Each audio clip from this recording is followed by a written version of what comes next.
Hello, I'm Dr. Vanita Rattan and this channel is dedicated to skincare for skin of colour. As you know, I'm a doctor, but I'm also a cosmetic formulator specifically for skin of colour. Now with skin of colour, we do need to be a little bit more careful. The reason being that if our skin literally burns from one scratch, one bite or one burn, we hyperpigment. And often the hyperpigmentation lasts a lot longer than the original assault to the skin. So with our skin, we do need to take more care. Now, a lot of the products on the market were designed for Caucasian skin.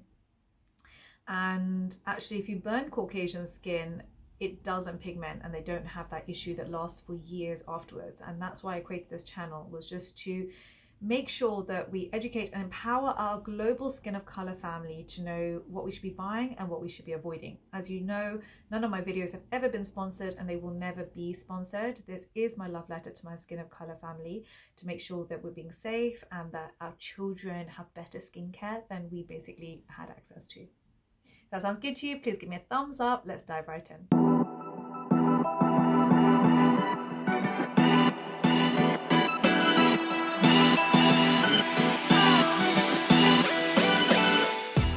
Okay, so Cerave is a brand that I actually really love, and I just assumed that I would love all their new products. So I haven't even made this video, I haven't even looked at the ingredients of the new products until now. And I'm really surprised actually with what I found. Okay, so starting off with Hydrating Hyaluronic Acid Serum. Okay, so let's go through the ingredients. So water is the first ingredient, which is fine. Then there's glycerin, which is a water magnet. That's very important. It's a humectant. It basically holds water in the top layer of skin. The third ingredient here is cetyl ethyl hexanoate, which is a texture enhancer. It helps to reduce moisture loss from the skin. And it's an emollient. I love that ingredient. They also added ceramides, which is obviously their staple ingredient, and I love, love, love. It's great for skin restoring. They also added panthenol, which is an anti-inflammatory too. So I love this product for everybody except those who have acne. It does contain isopropyl myristate, which is 5 out of 5 on the comedogenic scale. That's not to say that the whole product is going to be comedogenic. It's just that when you are formulating a product for acne, you do want to make sure that all the ingredients have a 0 to 1 rating really, in order to prevent likelihood of clogging the pores. So I do love this product for dry skin, for aging skin, which is really the type of people who are going to be buying a hyaluronic acid serum. So actually it's a well formulated product. I love it and I would definitely recommend it for our skin of color family. Okay, moving on to the next one, the Cerave Resurfacing Retinol. I think there are better retinols out there, if I'm honest. These are the things I love about the product. I love that it's encapsulated, which basically means it's less irritating. That's important because don't forget, retinol is an alcohol and it can be irritating. And I always say, you know, if you're going to wear just retinol, go for 0.5% or less. That's why I tend to say I like the Porter's Choice 0.3% retinol.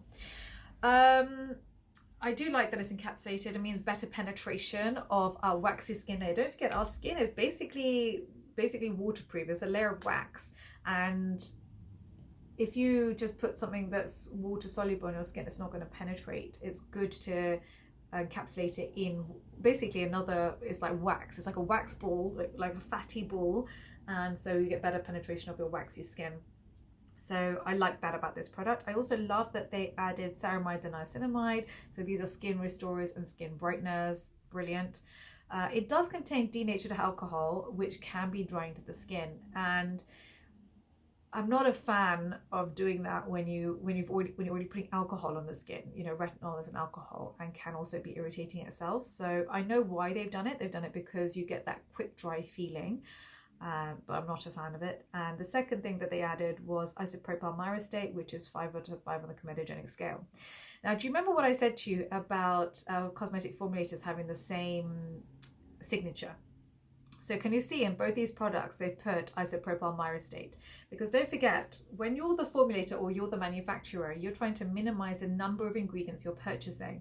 And so basically, for example, say I go and buy niacinamide. I put niacinamide in all our kits, like literally from the bikini pigmentation kit to the facial pigmentation kit to the dark circles kit, you're going to see niacinamide in all my products. So what I do, being the cosmetic formulator myself and the manufacturer myself, I will go and buy 50 kg barrels of niacinamide and I'll put it in everything.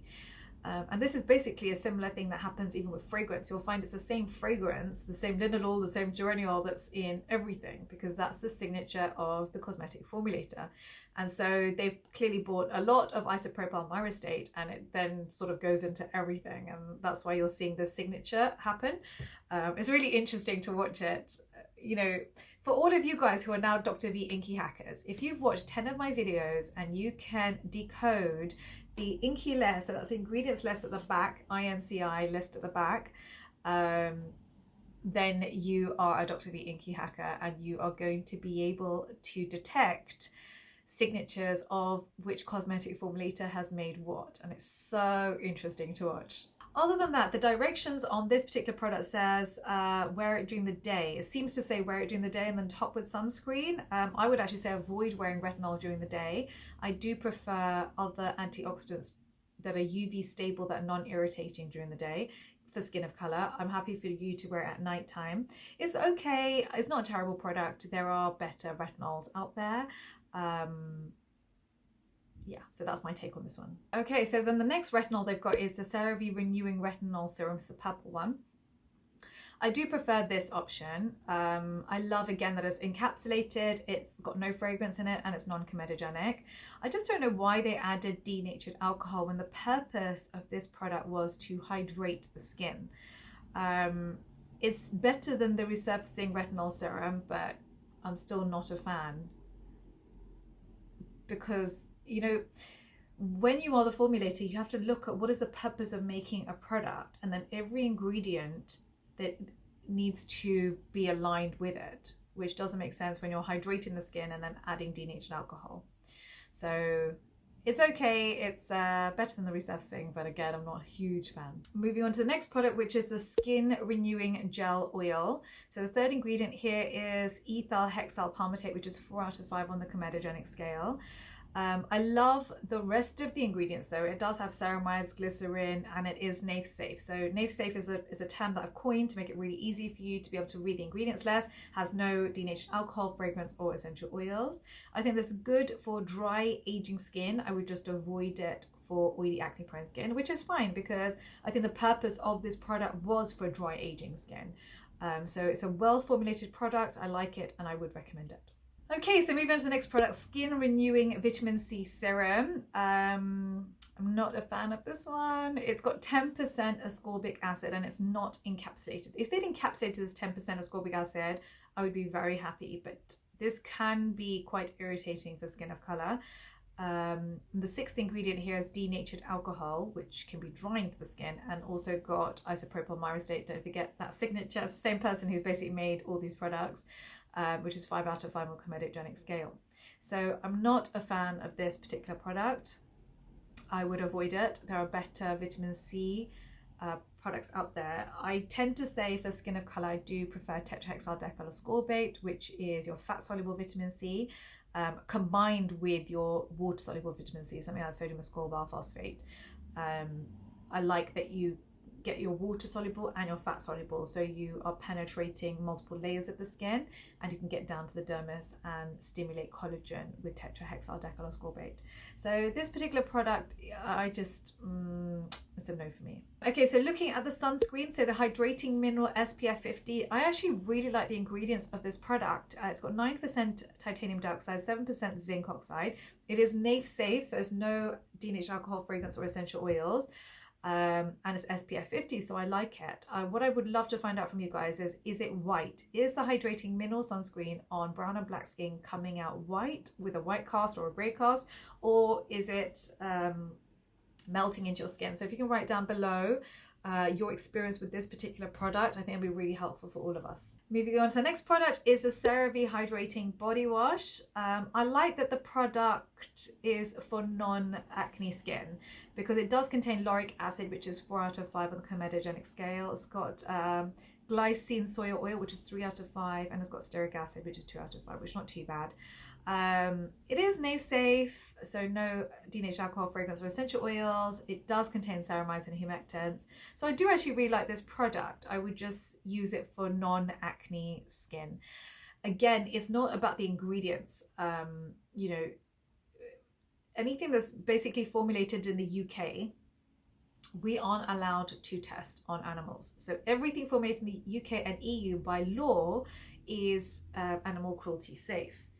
Anything that's formulated in other countries, you need to look for the sign that it is cruelty-free. Sorry, not cruelty-safe, cruelty-free. Now, when it comes to something clogging pores and it being non-comedogenic, in the UK, we actually do trials on humans. After we've got our CPSR, after we've proved that the product is safe, you then do trials on humans to see if a product is going to lead to acne or not. So for example, with Inzincable, which is my mineral SPF50 sunscreen for skin of color, we had to do a trial on 51 skin of color candidates after we got our safety assessment report to prove that it was non-comedogenic. That's how you assess whether something is comedogenic or non-comedogenic in the UK and Europe. So with this body wash, I'm okay with you using it. I actually really like the body wash for anyone who doesn't have acne prone skin. Don't forget, I'm in the comment section for one out the launch of every single video, so don't forget to be here and leave and hit the notification bell so you know I'm here. Don't forget to download your free guide, link is down below. Please follow me on TikTok, I need your support. That's Dr. Vanita Rattan, and on Instagram, which is at the Hyperpigmentation Clinic or Skincare by Dr. V. What I tend to do with YouTube is I tend to ask you questions on Instagram. So whether it's polls, whether it's what videos you want to see on YouTube.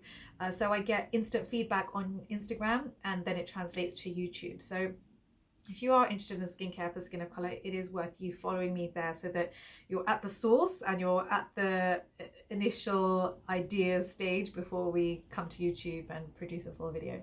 So please do follow me on that too. Thank you so much for watching. Take care.